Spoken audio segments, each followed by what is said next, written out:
Okay, picture this. You're rushing to catch the metro, you finally reach the fare gate, you reach into your pocket, and boom, instant panic. You left your physical Smartrip card sitting right there on the kitchen counter.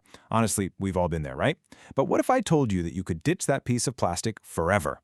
Today, we're putting your transit card right onto the one thing you literally never leave behind, your smartphone. Let's dive right into this explainer and completely revolutionize your daily DMV commute.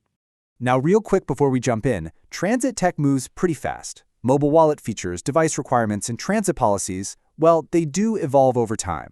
So while this guide covers absolutely everything you need to get set up today, it's always a good idea to double-check official Metro resources just to catch any of the latest updates. So, going back to that moment of panic at the fare gate, it is the worst, isn't it? Well, today we are solving it for good.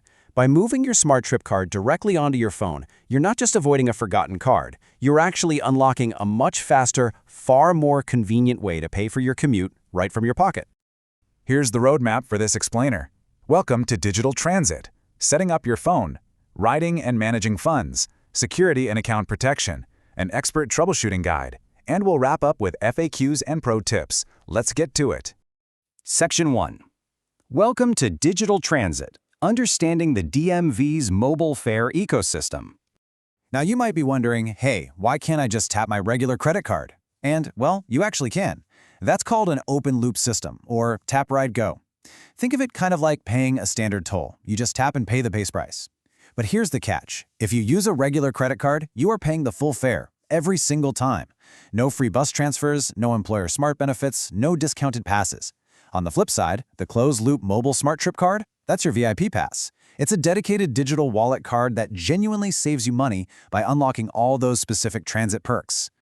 Section 2. Setting up your phone, hardware requirements, and provisioning. All right, first things first, hardware. If you're Team Apple, you're going to need an iPhone 8 or an Apple Watch Series 3 or newer, running the latest iOS, and you'll be using Apple Wallet. Now, what about Team Android? You'll need an NFC-capable smartphone running Android OS 5 or higher, and you'll use Google Wallet. For both platforms, the setup is super simple. You just tie the card to a single account, like your iCloud or Gmail, and boom, you're ready to go. Okay, so you can either create a brand new digital card or transfer an existing plastic one. If you're transferring, you first need to check that your plastic card's 20-digit serial number starts with 0167. Got it? Great. Then open your wallet or the Smartrip app, select Transfer Card, and literally just hold your phone to the back of the physical card to copy the data over.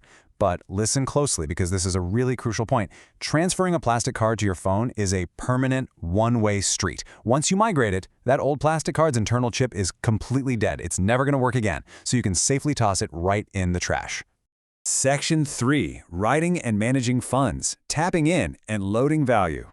So how does this actually change your daily routine? Let's talk tapping mechanics. iPhone users, you guys get a frankly magical feature called Express Transit. It is seamless. No need to wake the phone, no unlocking it, no Face ID. You just tap the top of the device on the reader. Now, Android users, your process is slightly different. You do have to wake your screen before tapping, and you'll need to figure out where the NFC sweet spot is on your specific device to get that satisfying green checkmark.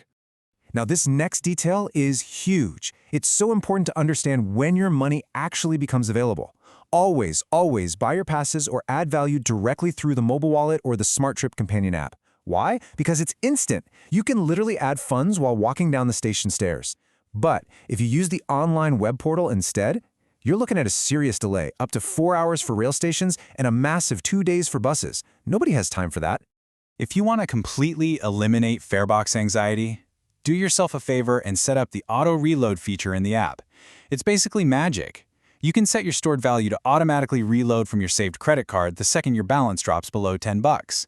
And if you rely on passes, the system is smart enough to renew weekly passes 3 days before they expire and monthly passes 7 days prior. Set it, forget it, and just ride. Just a quick administrative note here.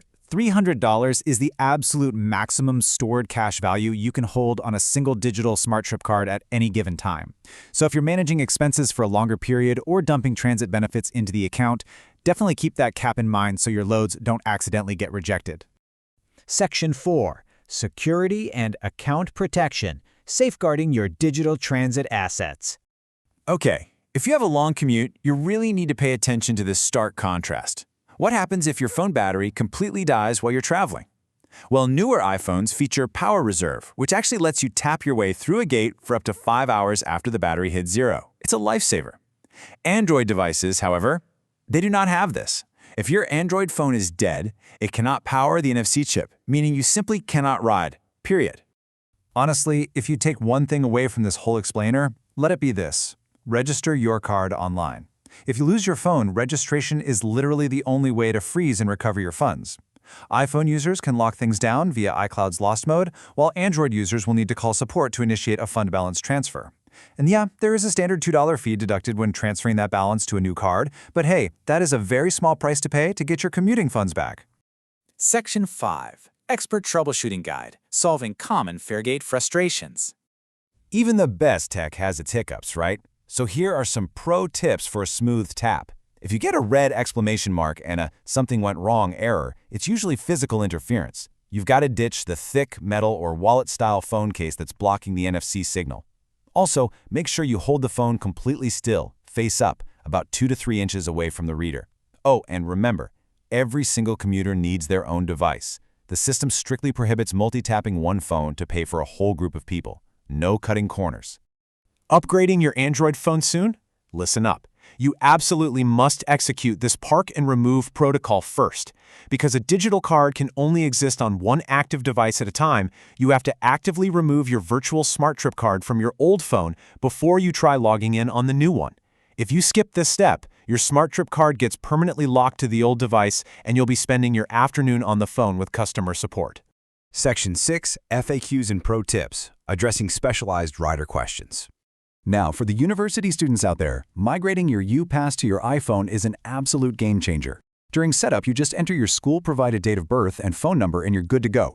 But keep in mind, this feature is currently only built for Apple Wallet. That means Android is not supported at this time. So if you're rocking an Android device, you'll just need to keep carrying that physical UPass card for a bit longer. What about getting your money back? Well, the rule here is strict. Unless you are officially relocating more than 100 miles away from the DMV area, you need to consider all Smartrip sales completely final. No refunds on standard stored value or passes. And if you have unused Smart benefits from your workplace, those can't be refunded to you either. They revert straight back to your employer. So, plan accordingly. Let's quickly recap our ultimate pro tips before we go. Number 1, register your card online right away so your balance is protected. Number 2, always use the mobile app or native wallet for instant fund loads. Number 3, know whether your specific phone has a power reserve feature before your battery hits zero. And lastly, remember that going digital is a permanent but incredibly convenient upgrade. You now possess the ultimate digital commute manual. Armed with this explainer, you are totally prepared to streamline your transit experience, completely skip the lines at the fare machines, and protect your hard-earned transit funds. So, the only question left to ask is, are you finally ready to ditch the plastic and tap your phone tomorrow morning?